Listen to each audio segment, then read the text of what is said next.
नमस्कार विद्यार्थी मित्रांनो, तुमचं स्वागत आहे जय हिंद पाठशाला या यूट्यूब चॅनलमध्ये। आपण आता पंचायत राज या विषयावर आयोगाने विचारलेले प्रश्न उत्तर पाहत आहोत। तर मी या अगोदर 2 पार्ट्स अपलोड केले, जर ते तुम्ही पाहिले नसतील तर पाहून घ्या। पंचायत राज म्हटलं की 73वी आणि 74वी घटना दुरुस्ती एकदम महत्त्वाची आणि या विषयावर सुद्धा आयोगाने बरेच सारे प्रश्न विचारलेले आहेत, तर ते आपण आज आता अभ्यासूया। चला तर मग सुरुवात करूया आजच्या व्हिडिओला। तत्पूर्वी जर तुम्ही आमच्या चॅनलवर नवीन असाल तर चॅनलला सबस्क्राईब करा आणि जास्तीत जास्त गरजू मित्रांपर्यंत शेअर करा। आजचा पहिला प्रश्न आहे, जोड्या लावा। एकीकडे कलमे दिलीत आणि त्या कलमामध्ये कुठल्या तरतुदी आहेत ते दुसरीकडे दिलेले आहेत। तर अ आहे 243 झेडी ही महानगर नियोजन समितीचं कलम आहे। ही 1992 मध्ये महानगर नियोजन समिती स्थापन करावी अशी 74व्या घटना दुरुस्तीत सांगण्यात आलेलं होतं। म्हणजे अ ला 2 ठिकाणी आहे। त्यानंतर दुसरं आहे 243 झेड डी। तर ही समिती आहे जिल्हा नियोजन समिती। म्हणजे 2 आणि 3 परत रेसमध्ये आहेत। क आहे 243 क्यू। 243 क्यू आहे नगरपालिकेचे गठन। म्हणजे क ला 1 असं तिसऱ्या पर्यायामध्ये आहे। म्हणजेच या प्रश्नाचं उत्तर आहे पर्याय क्रमांक 3 आणि 243 झेड ए आहे नगरपालिकेच्या निवडणुका। आता आपण पुढचा प्रश्न पाहूत। या प्रश्नाचं उत्तर आहे पर्याय क्रमांक 3। यानंतर दुसरा प्रश्न आहे 1992च्या 74व्या घटना दुरुस्ती अधिनियमाच्या वैशिष्ट्याबाबत खालील विधाने विचारात घ्या। अ आहे जिल्ह्यातील पंचायत आणि नगरपालिकेचे निर्वाचित सदस्य त्यांच्यामधून जिल्हा नियोजन समितीचे 4/5 सदस्याची निवड करतील असे या कायद्यात म्हटलेले आहे। एकदम बरोबर आहे। ब आहे महानगर क्षेत्रातील नगरपालिकेचे निर्वाचित सदस्य आणि पंचायतीचे अध्यक्ष त्यांच्यामधून महानगर नियोजन समितीतील 3/4 सदस्य निवडतील असे या कायद्यात म्हटलेले आहे। ब मात्र चुकीचं आहे। अ बरोबर आहे। म्हणजेच या प्रश्नाचं उत्तर आहे पर्याय क्रमांक 1 अ फक्त बरोबर। यानंतर पुढील प्रश्न आहे, भारतीय राजघटनेतील पंचायत राज व्यवस्थेशी संबंधित कलम 243 ए यामध्ये खालीलपैकी कोणती तरतूद आहे। 243 ए म्हटलं की ग्रामसभा लक्षात ठेवायचं। म्हणजेच या प्रश्नाचं उत्तर आहे पर्याय क्रमांक 2। यानंतर प्रश्न क्रमांक 4, भारतीय राजघटनेतील खालीलपैकी कोणते कलम ग्रामसभेशी संबंधित आहे। आताच वरच्या प्रश्नात आपल्याला 243 ए कशाशी संबंधित आहे म्हणून विचारलं होतं आणि आता त्याचं कलम काय ग्रामसभेचं म्हणून विचारले। म्हणजेच या प्रश्नाचं उत्तर आहे पर्याय क्रमांक 3 243 ए। आता बाकीचे कलमे पाहून घेऊया। 244 सी असं कुठलंही कलम नाही आहे, म्हणजे एक पर्याय एलिमिनेट होतो। 243 डी मध्ये अनुसूचित जाती जमाती आणि महिलांच्या आरक्षणाबाबत माहिती दिलेली आहे। यानंतर पुढील प्रश्न आहे प्रश्न क्रमांक 5, भारतीय राजघटनेच्या 11व्या अनुसूचीमध्ये खालीलपैकी कोणत्या विषयाचा समावेश आहे। आपल्याला माहिती आहे 11वी अनुसूची म्हटलं की पंचायतीचे अधिकार, प्राधिकरण आणि जबाबदाऱ्या। म्हणजेच या प्रश्नाचं उत्तर आहे पर्याय क्रमांक 1। यानंतर प्रश्न क्रमांक 6, जोड्या लावा। एकीकडे कलमे आणि दुसरीकडे त्यातील तरतुदी दिलेल्या आहेत। आता अ मध्ये आहे 243 एस। म्हणजे 243 एस मध्ये काय तरतुदी आहेत तर वार्ड समित्या गठीत करणे आणि इतर रचना। म्हणजे 243 एस अ ला 2 एकाच ठिकाणी आहे, ते म्हणजे पर्याय क्रमांक 4। म्हणजे या प्रश्नाचं उत्तर आहे पर्याय क्रमांक 4। पण पुढच्या पाहून घेऊ। 243 क्यू मध्ये नगरपालिका गठीत करणे आहे। 243 आर मध्ये नगरपालिकेची रचना आहे आणि 243 मध्ये नगरपालिकेचा कालावधी आहे.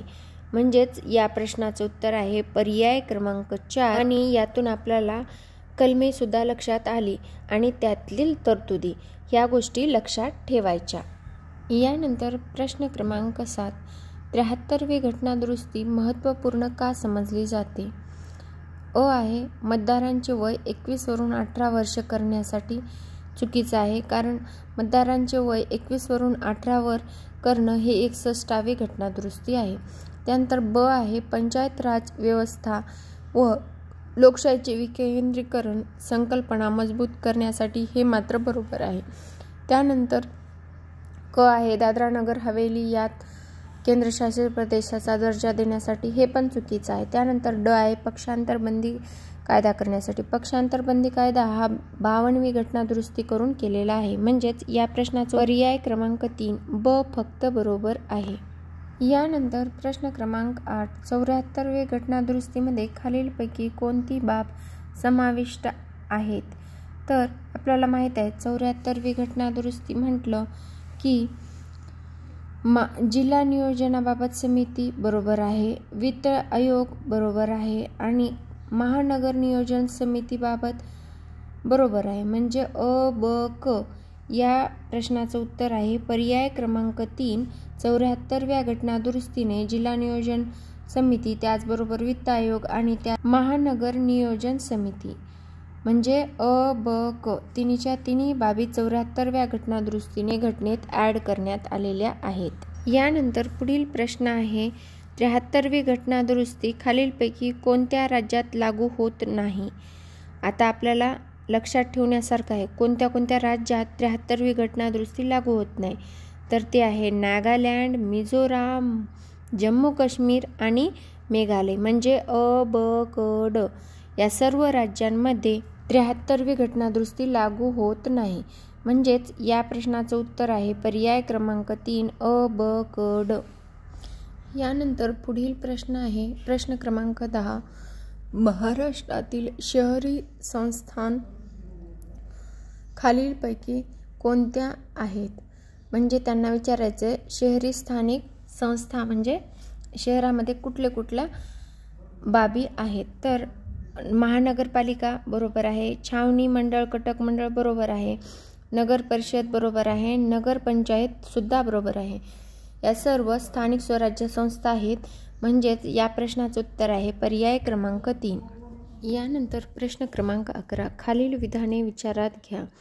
अ आहे 73व्या व 74व्या घटनादुरुस्ती कायद्याने पंचायत राज संस्थांना घटनात्मक दर्जा दिला. एकदम बरोबर आहे.